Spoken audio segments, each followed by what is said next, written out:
Assalamualaikum warahmatullahi wabarakatuh. Perkenalkan, nama saya Muhammad Ridho Anugrah dengan nomor induk mahasiswa L1A120001. Dalam video ini saya akan membahas tentang materi penyakit hutan. Langsung saja kita mulai materinya.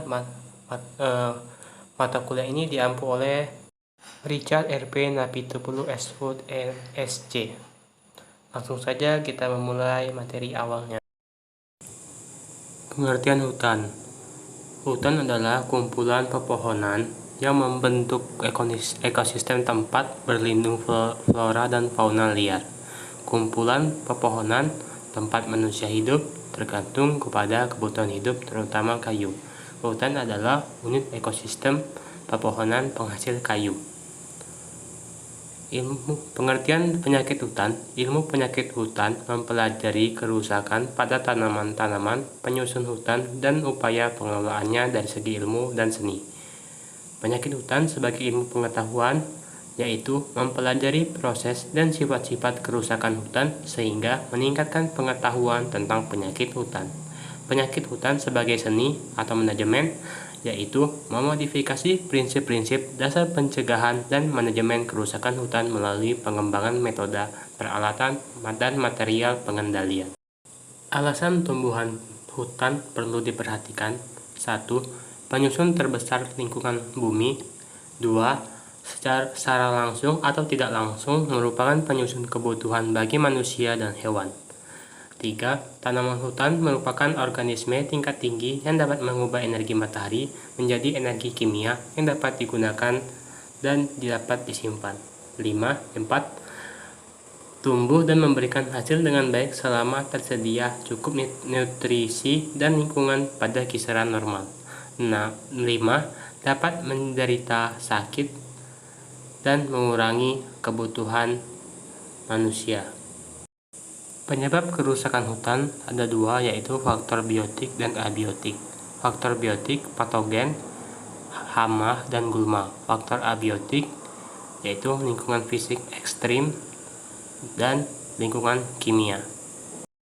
Pengertian penyakit adalah penyimpangan proses pada fisiologi tanaman, yaitu fotosintesis, transfer air, pembentukan cadangan bahan makanan, pertumbuhan juvenil semai atau tunas, dan perpanjangan akar dalam usaha mendapat air dan makanan. Hal tersebut terjadi hilangnya koordinasi dalam tanaman inang dan menyebabkan penyakit. Pada faktor biotik terjadi pada interaksi inang dan patogen dan mengakibatkan indikasi penyakit, gejala, dan tanda. Pada faktor abiotik, inang dan lingkungan berinteraksi dan berindikasi menjadi penyakit gejala. Perkembangan ilmu penyakit hutan, yaitu ilmu penyakit tanaman hutan pertama kali dipelajari oleh Robert Hartig pada tahun 1830 sampai 1901.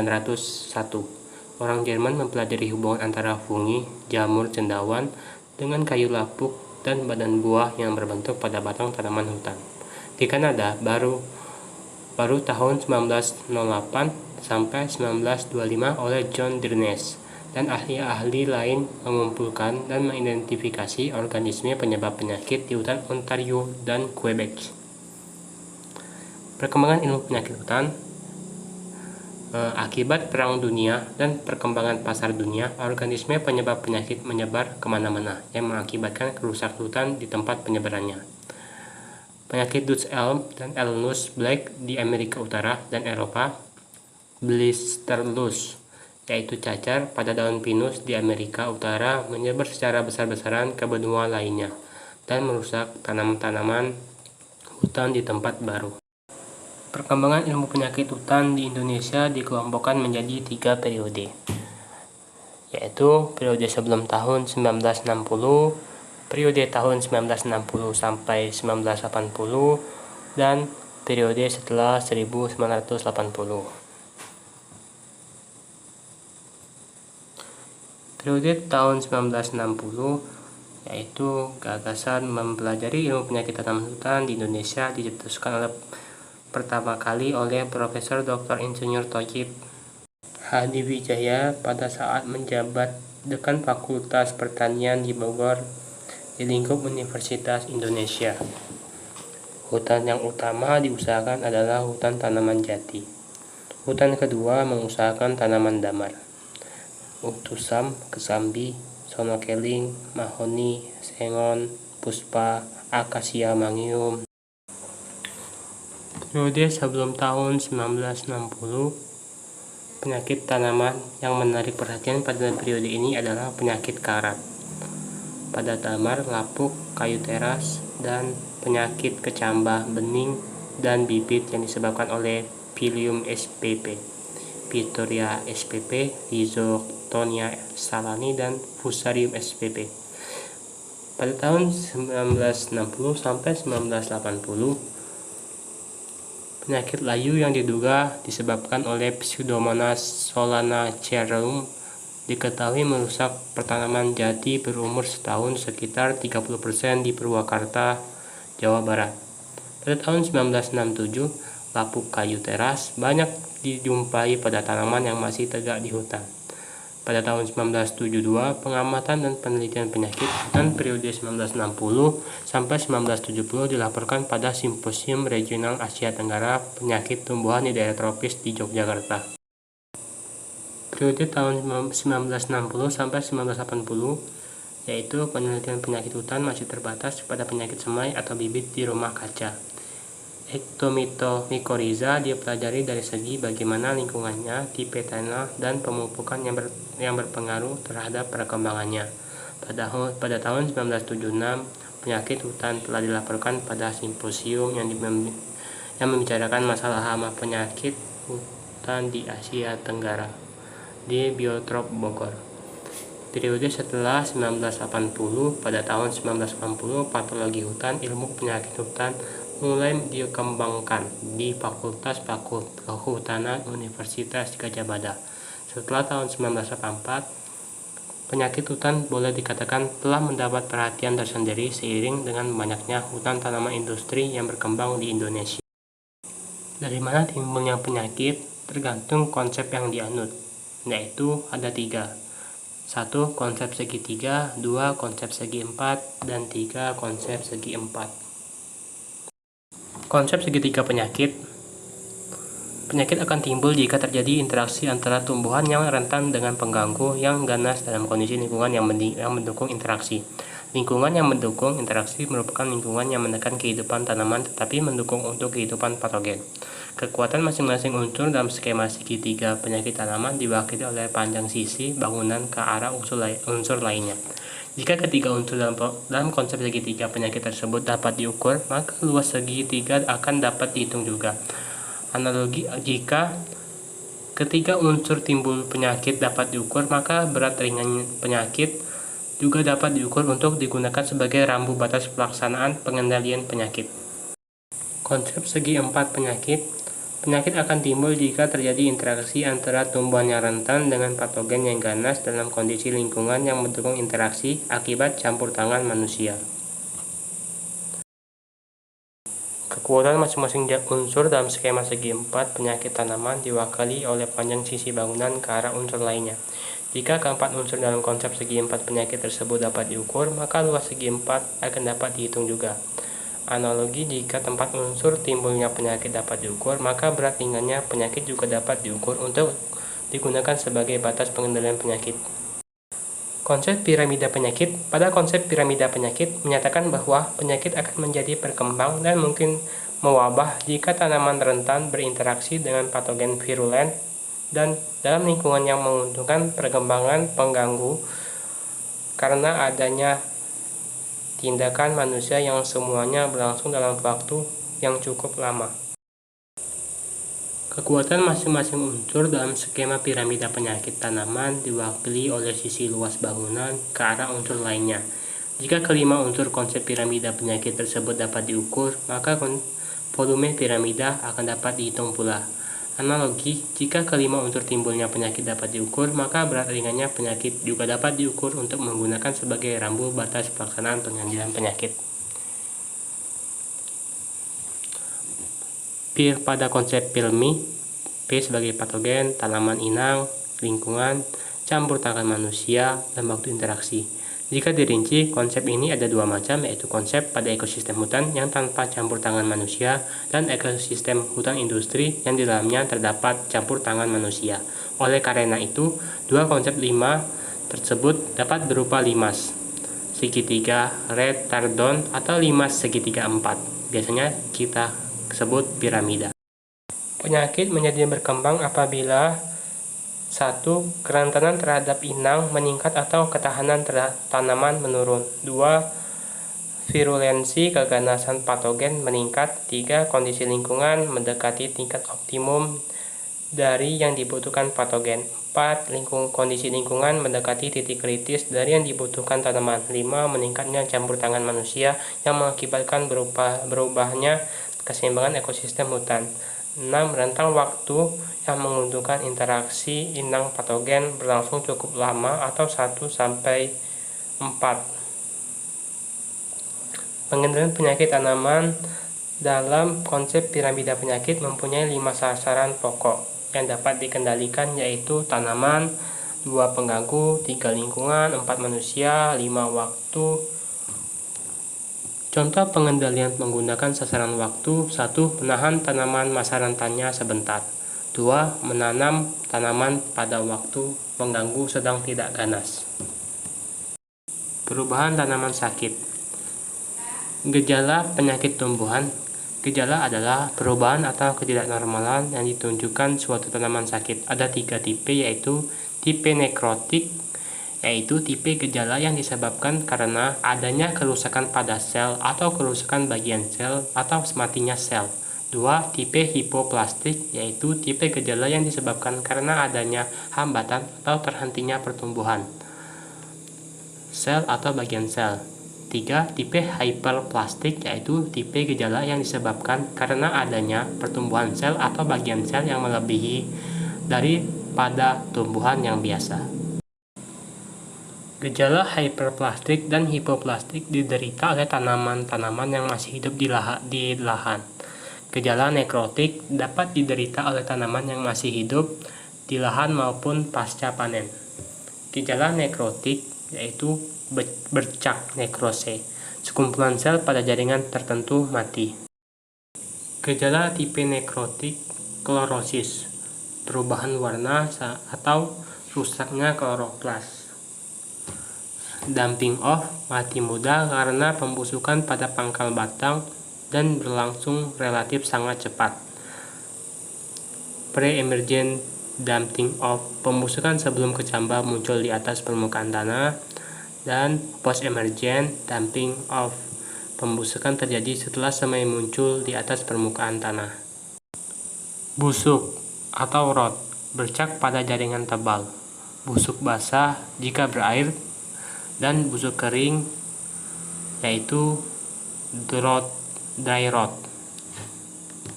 Eksudasi atau pendarahan, keluarnya substansi cairan eksudat.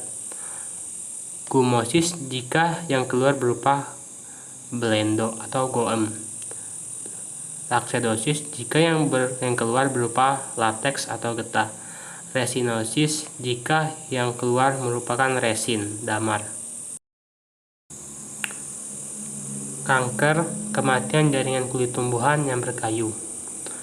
Mati ujung, dieback, kematian ranting atau cabang yang dimulai dari ujung. Gejala-gejala tipe hypoplastis. Etiolasi, memucatnya dan memanjangnya bagian tanaman dengan daun-daun yang sempit karena kekurangan cahaya. 2. Kardial atrofi, terhambatnya pertumbuhan tanaman sehingga ukuran menjadi lebih kecil daripada biasanya.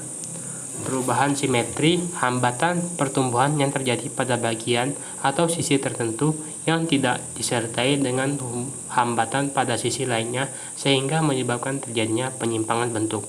4. Roset, hambatan pertumbuhan ruas internodia batang tetapi pembentukan daun-daunnya tidak terhambat. Sebagai akibatnya, daun-daun berdesak-desakan membentuk suatu karangan menyerupai susunan bunga mawar. Gejala-gejala tipe hyperplastik, sesidia, tumor atau gal pembengkakan setempat. Erinosa, terbentuknya rambut atau bulu yang sangat banyak pada permukaan daun atau bagian lain. Fasiasi, suatu organ yang seharusnya silindris dan lurus berubah menjadi pipi dan membelok. Intumescentia, busung atau udem, sekumpulan sel pada daerah yang agak luas. Rontok, terlepasnya daun bunga atau buah yang terjadi sebelum waktunya secara berlebihan. Kecuali rontoknya daun jati di musim kemarau bukan gejala penyakit. Sapu atau witch's broom, berkembangnya tunas-tunas ketiak atau samping yang biasanya tidur laten dorman menjadi seberkas tunas rapat. Tanda sin, penyakit tumbuhan, tanda bentuk fisik patogen atau bagiannya yang berhubungan dengan bagian tanaman sakit. Contoh, massa mycelium atau buduk, mold mildew. Tubuh 2 makroskopis, tanda penyakit tumbuhan, massa tumbuh buah mikroskopis, fruites bodies, struktur reproduksi perlu loop untuk mengamatinya. Sclerotia, gumpalan keras miselium. Lendir atau bau yang berhubungan dengan hancurnya jaringan. Pemberian nama gejala. 1. Penyakit keriting, penyakit dan gejala keriting, penyakit layu, penyakit dan gejala layu, penyakit kerdil, penyakit dengan gejala kerdil. Berdasarkan organ atau bagian tanaman yang terpengaruh. Penyakit akar, bagian yang terpengaruh adalah akarnya. Penyakit kanopi, bagian yang terpengaruh adalah kanopi. Penyakit buah, bagian tanaman yang terpengaruh adalah buah. Berdasarkan gejala dan bagian tanaman yang terpengaruh. Penyakit busuk akar, gejala busuk dan yang membusuk bagian akar. Penyakit kanker batang, gejalanya kanker dan yang mengalami kanker bagian batang. Penyakit bercak daun, gejalanya bercak dan yang bercak bagian daunnya. Berdasarkan kelompok tanaman inang, penyakit tanaman semusim, penyakit tanaman hias, penyakit pasca panen, penyakit hutan. Penyakit berdasarkan kelompok genus atau jenis patogen yang menyerang. Penyakit bakteri, penyakit fusarium, dan penyakit TMV. Mengukur berat penyakit sama dengan menentukan ukuran berat ringannya penyakit. Berat ringannya penyakit dapat diamati dari berat ringannya gejala yang tanaman yang sakit. Yang diukur adalah unit yang sakit dibanding seluruh unit dalam tanaman atau areal pertanaman. Cara mengukur dapat dilakukan secara langsung dan secara tidak langsung. Menentukan ukuran secara langsung dapat dilakukan pada gambar berikut. Menentukan ukuran berat penyakit secara tak langsung dengan cara membuat penilaian kriteria unit yang sakit diprediksi terhadap kerugian tanaman dalam bentuk scoring dan terdapat pada rumus berikut.